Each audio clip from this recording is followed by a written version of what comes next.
Why do so many wine students fail at blind tasting?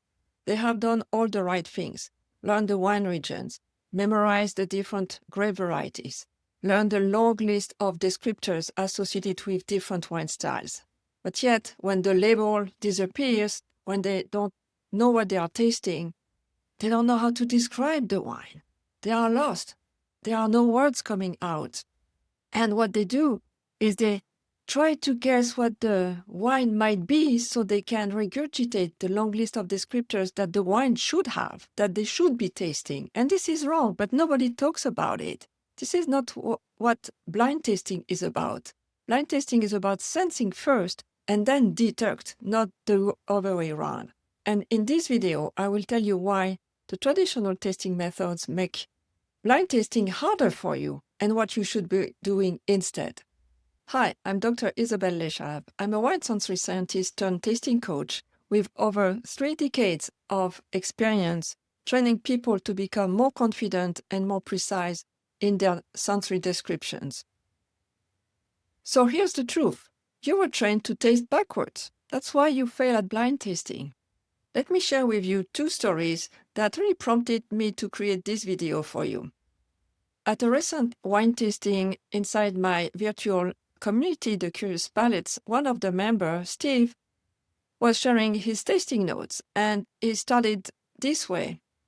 Well, because I know it's a cool climate Chardonnay, I'm looking for apple and pear and citrus.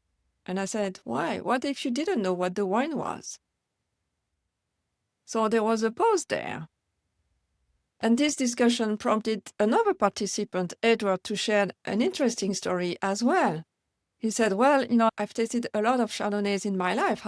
I've made a few myself. But the other day, I was at a winery tasting this particular wine. It was a Chardonnay. And it was so unique. I had never tasted something like that before. So we all asked him, what did it taste like? And Edward said something that I heard so many times. Well, I don't know. I didn't know how to describe it. I didn't have the words. That is the real problem. It's not that Edward couldn't perceive the aromas. He was sensing something, but he didn't have the words to describe it. He didn't have the sensory vocabulary to describe them. So why is that? Well, most wine education works like this. We tell you what the wine style is, where it's coming from, or just the grape varietals, the wine style. And we tell you what this wine style is supposed to smell, it's supposed to taste. So basically, you are trained to look for specific characteristics of the wine style. For example, in the case of Steve, he had a cool climate Chardonnay. So his expectations were apple, pear, and citrus. So his brain was just focusing on, do I smell apple? Do I smell pear? Do I smell citrus? And ignoring anything else. This process creates 2 problems. The first one is that you stop exploring the wines. You stop being curious. You just search for confirmation. And the second problem is that because you search for confirmation, your brain ignores anything else. If the wine doesn't match your expectations, your long list of attributes, your long list of descriptors that you want to check off, that you have memorized, well, then you're confused. Like Edward, the Chardonnay he tasted didn't match any of the list of attributes, the list of descriptors that he have learned or experienced, before. So he couldn't explain what he sensed. And that's very sad, because if he had the words, whether precise words or a metaphor, it reminds me of something, he could have had a conversation or contact the winemaker later on and say, well, I had this particular experience with your wine. I'm curious, what type of winemaking treatments did you do? Was it a particular clone? So you start, making the connection between what you're sensing and what the uniqueness of the wine is.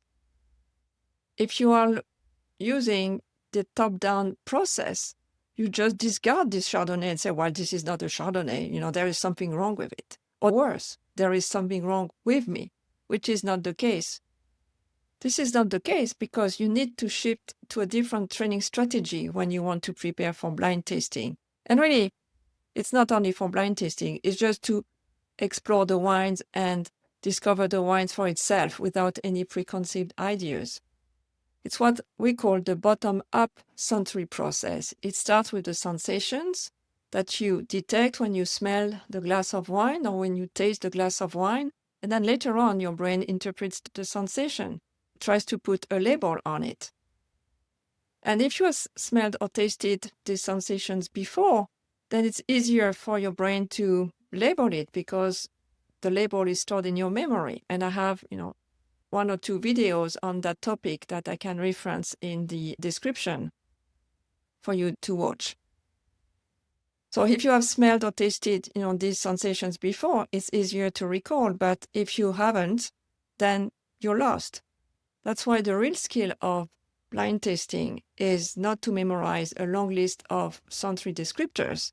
It's to build a rich sensory repertoire that you can go back to and retrieve when you are analyzing the wine.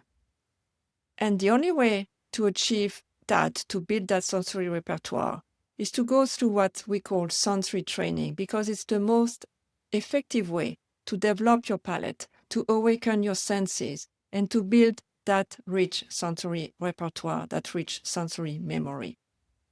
So the goal of sensory training is really to help you detect aroma and other sensations faster, recognize them more precisely, and find the words to describe what you sense more easily. And that's really the strength of sensory training, building that sensory repertoire, a library of aromas, taste, and feeling that you store in your memory, so that the richer that library becomes, the easier the exercise of blind tasting becomes. Of course, building that sensory library is the first step in your wine tasting education. The second step is to interpret what you perceive with the theoretical wine knowledge that you have acquired in textbooks or following wine classes. You need to trust your sensory perception first before building that wine knowledge through tasting.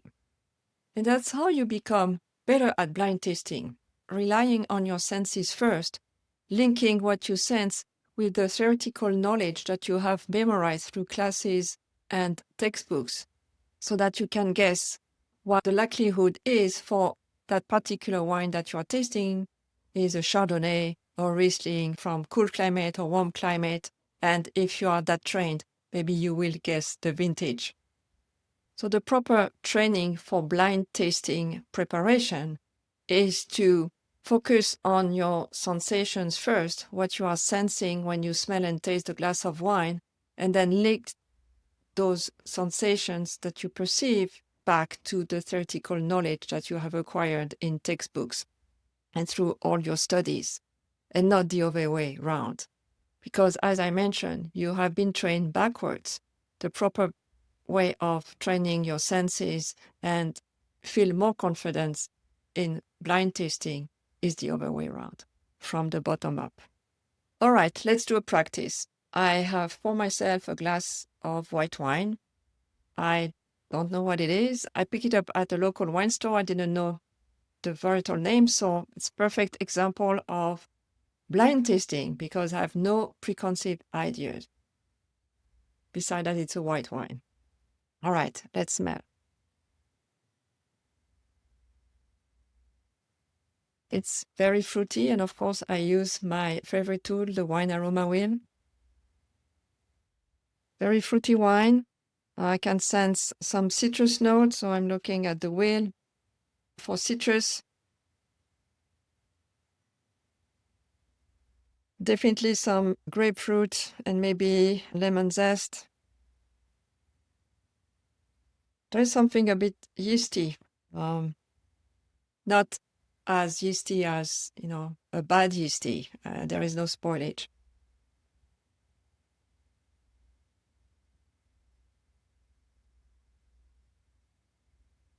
Maybe something a bit flinty. I'm training myself to recognize the flint characteristics in some white wine, and there is definitely something sulfury that reminds me of a flint or a struck match. It's not very intense. And something reminding me of something cooked.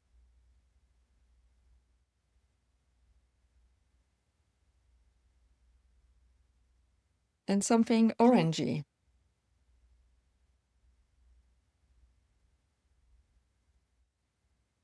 It's a lot of descriptors. It's not very, I mean, it's quite complex, not overly complex for this type of light wine, but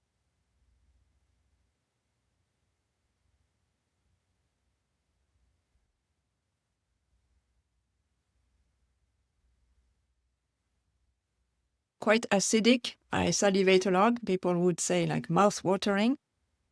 And I almost perceive some apple, like the apple peel. And the citrus is still very present. Not only the acidity, but the aroma. So I don't know what the wine is.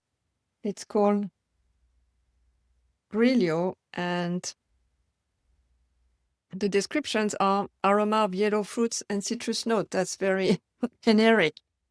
But the next thing I will do is read a lot about this wine and try to associate my perception with the characteristics of these wines. Again, not the other way around. So if you're tempted to try sensory training with me, let me invite you to join the Curious Palates community. It's a unique training space I created for wine enthusiasts like you who are ready to awaken their senses and practice sensory training to develop their wine knowledge through tasting. When you join this online community, you will start with a 14-day onboarding orientation, really designed to make you shift from the top-bottom process of tasting to the bottom-up process of tasting I just described in this video.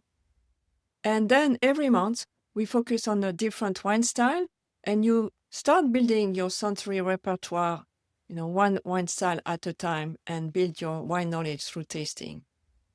If you've been frustrated by blind tasting before and want to try a new approach, then this might be your next step. So I want to cheer to your success. I'm Dr. Isabelle Lesschaeve, your wine tasting coach. Thank you for watching.